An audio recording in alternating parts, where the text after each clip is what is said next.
Olá, estamos no ar com o Senado Agora.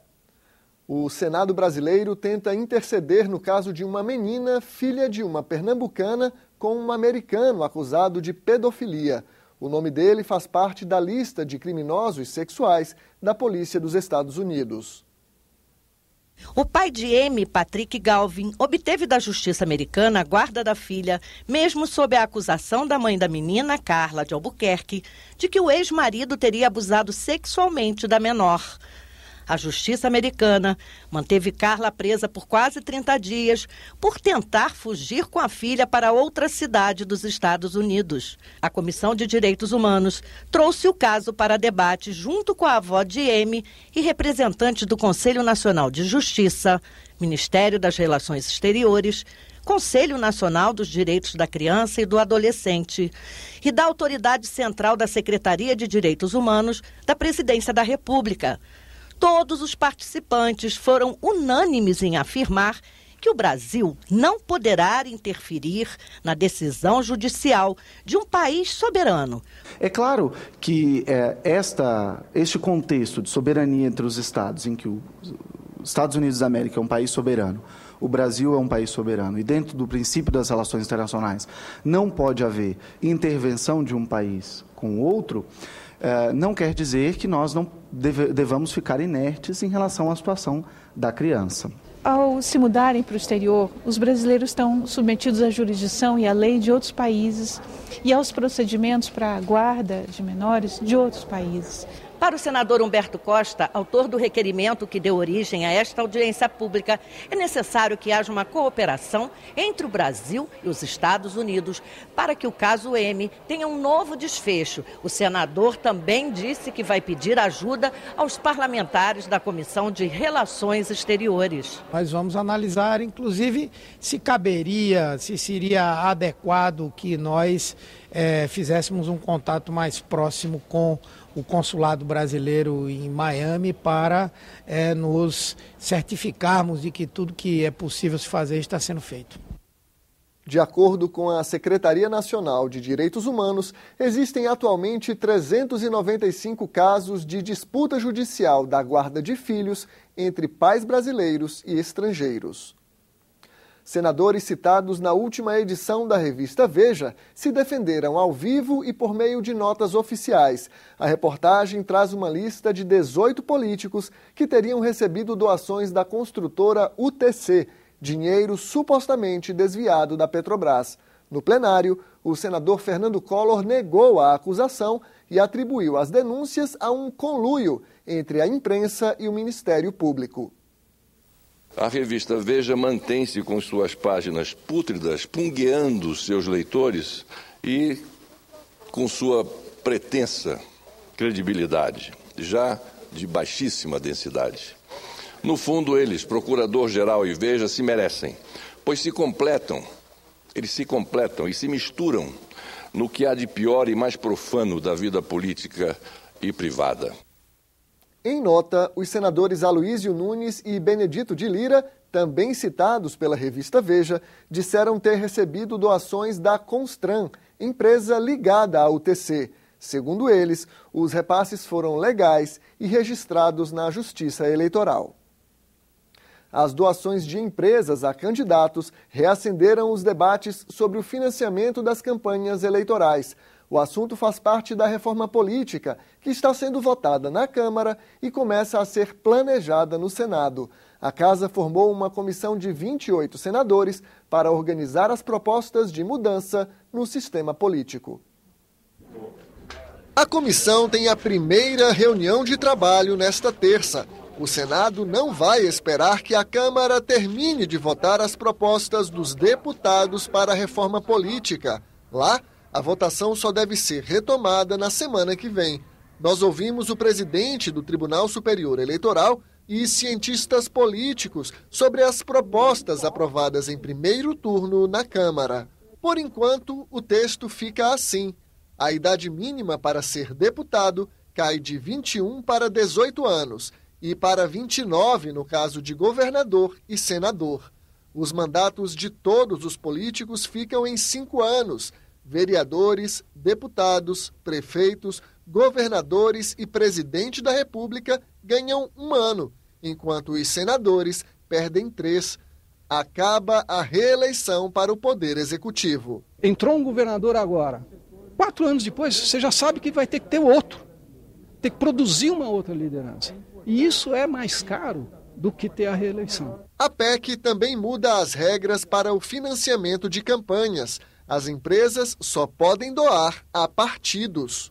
Nas campanhas de 2014, em todas elas, desde deputado até presidente da República, 75% dos valores foram arrecadados junto a corporações, junto às empresas. Ou seja, quem financia hoje a democracia no Brasil não é a cidadania, são as corporações. É necessário que se estabeleça limites ou que se impeça que esse tipo de financiamento possa continuar ocorrendo. Os deputados também criaram uma cláusula de barreira. Hoje, 5% do fundo partidário vão para todas as legendas. Pela nova regra, só pode receber o dinheiro público e usar o horário gratuito de rádio e TV o partido que eleger pelo menos um parlamentar. Mas a Câmara rejeitou a proposta de acabar com as coligações nas eleições proporcionais de vereadores e deputados. Em geral, as coligações são realizadas em busca de tempo de TV e para os partidos pequenos também fugirem do quociente eleitoral, que é o mínimo de voto que eles precisam atingir. Então, as coligações, elas descaracterizaram muito as eleições partidárias no Brasil. Os partidos pequenos hoje têm tempo de TV assegurado pelo princípio da igualdade. O que eles fazem com esse tempo de TV? Eles usam para eles? Não, eles não usam para eles.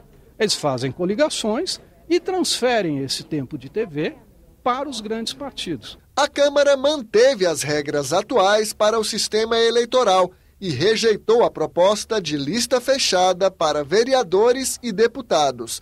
Também manteve o voto obrigatório e derrubou a reserva de vagas para mulheres no Legislativo. Além da PEC, que está na Câmara, a Comissão da Reforma Política deve analisar mais de 120 projetos de senadores.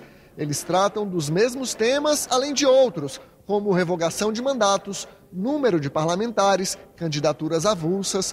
O presidente do colegiado, o senador Jorge Viana, diz que quer ouvir a opinião da sociedade antes de fechar um texto final. Estamos confiando, criando um ambiente para que se possa dar uma definitiva resposta à sociedade, porque nós é que temos a prerrogativa constitucional de dar essa resposta, atendendo a voz das ruas, fazendo a reforma política possível. E parte da sociedade sabe bem o que quer. A Coalizão pela Reforma Política Democrática é formada por 114 organizações, como a Ordem dos Advogados e a Conferência Nacional dos Bispos do Brasil. Do que já foi votado na Câmara, o grupo concorda apenas com as novas regras para projetos de iniciativa popular. Hoje, são exigidas assinaturas de 1% do eleitorado em pelo menos 5 estados. A proposta diminui a exigência para 500 mil assinaturas. Para a coalizão, a democracia exige mais. Empresas sejam proibidas de financiar campanha. O parlamento precisa refletir o Brasil como um todo. O Brasil com homens, mulheres, o Brasil com negros, com negras, o Brasil com indígenas também, para que haja um exercício de democracia direta, com audiência à sociedade. Assuntos importantes estão na pauta dos debates e das votações do plenário nesta semana. Na lista, a matéria que diminui a presença da Petrobras no pré-sal e 3 medidas provisórias sobre aposentadorias, salário mínimo e imposto de renda. A pauta do Senado começa a semana trancada pela medida provisória que atualiza a tabela do imposto de renda. A correção varia entre 4,5% e 6,5% de acordo com os rendimentos do contribuinte. Outras 2 MPs chegaram ao plenário. A que muda as regras do emplacamento de veículos agrícolas e a que prorroga a política de valorização do salário mínimo até 2019. Essa última foi aprovada na Câmara com uma emenda que estende o reajuste aos beneficiários da Previdência que recebem mais de um salário mínimo por mês. De acordo com o governo, se a alteração for mantida pelo Senado, o impacto seria de mais de 9 bilhões de reais ao ano. Não há conta no Brasil que suporte uma medida dessa. Não tem a mínima condição de ser aprovado aqui e mais, é capaz até que a base e a oposição se unam. Na terça-feira, os senadores devem se reunir numa sessão especial para discutir um outro projeto que está na pauta. É a proposta do senador José Serra, que desobriga a Petrobras de ser a operadora única do pré-sal e a investir 30% nos consórcios de exploração. O debate sobre a exploração do pré-sal está marcado para as 11 da manhã desta terça-feira e a TV Senado transmite ao vivo. Foram convidados representantes da Agência Nacional do Petróleo, do Ministério das Minas e Energia e da Petrobras. O Brasil deve ganhar um novo Código de Aeronáutica. Uma comissão especial tem 6 meses para atualizar a lei de acordo com a evolução tecnológica e o crescimento da aviação no país. O grupo de trabalho se reuniu nesta segunda-feira. Este ano, 40 milhões de passageiros já viajaram em voos domésticos e internacionais. Um número impensável quase 30 anos atrás, em 1986, quando entrou em vigor o Código Brasileiro de Aeronáutica. O aumento do tráfego aéreo, o avanço da tecnologia e a exigência de maior segurança em terra e no ar demandam uma atualização do código.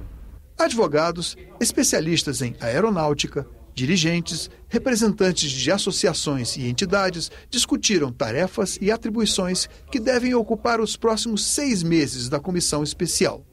O desafio é compatibilizar o futuro novo Código Brasileiro de Aeronáutica com os códigos e convenções internacionais, algo que dentro das nossas fronteiras terá implicações legais, econômicas, trabalhistas e, claro, para prestadores de serviços e consumidores. Hoje nós temos que compatibilizar, eu digo talvez alinhar, o Código Brasileiro de Aeronáutica junto com a nova Constituição, que por sua vez ela irradia através de normas como o Código de Defesa do Consumidor, através da Lei de Licitações, através da Lei da ANAC e também através da Lei da Secretaria de Aviação Civil. E acima de tudo também, nós temos que verificar as próprias legislações internacionais.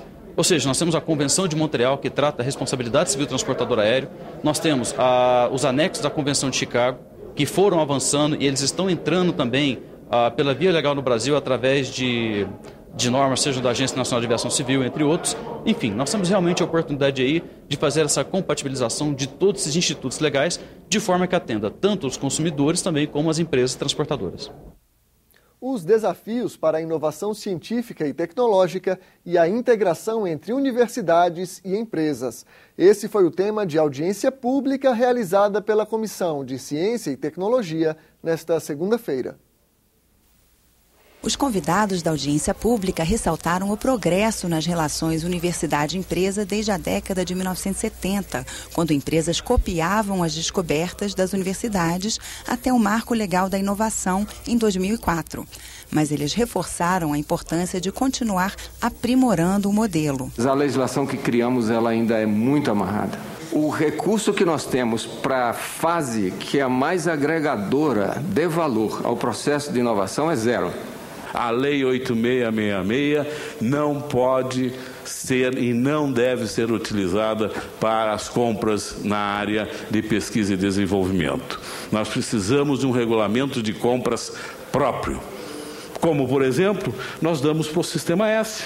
O longo prazo para registrar patentes também foi lembrado. Em 2003, nós levamos 7 anos em média para uma patente ser concedida. Em 2008 passou para 9 anos, em 2013 para 11 anos.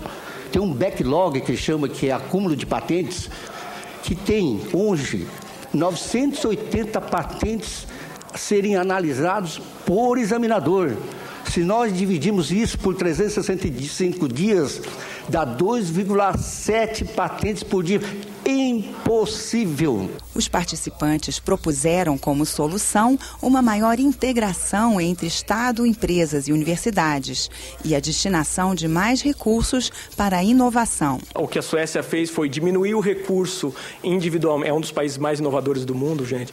Então, eles diminuíram o recurso para a ICT individualmente e para a empresa individualmente e passaram a dar mais recursos para aqueles projetos conjuntos. Então, foi uma forma que eles criaram para estimular a parceria entre universidade e empresas. A política de encomendas do Estado brasileiro, ou sinalizar nos próximos 2 anos, nós precisamos disso, senhores empresários, senhoras ICTs, se candidatem que os recursos estão aqui, tá? Esse é um mecanismo que funciona. O Brasil hoje, a gente conseguiu atingir um certo patamar, né, de desenvolvimento de conhecimento científico e tecnológico, mas o grande desafio, acho que permeia tudo que foi falado, é transformar isso em PIB, em realidade, para as nossas empresas e, sobretudo, para os pequenos negócios. O grande capital daqui para frente, na produção em geral, é o conhecimento. É o conhecimento que faz com que a economia funcione, seja dinâmica. E o Brasil está ficando para trás no mundo, porque nós não estamos em condições de ter uma ciência, uma tecnologia dinâmica e ainda menos relacionada com o setor produtivo. Você terá outras notícias do Senado a qualquer momento em nossa programação. Até a próxima!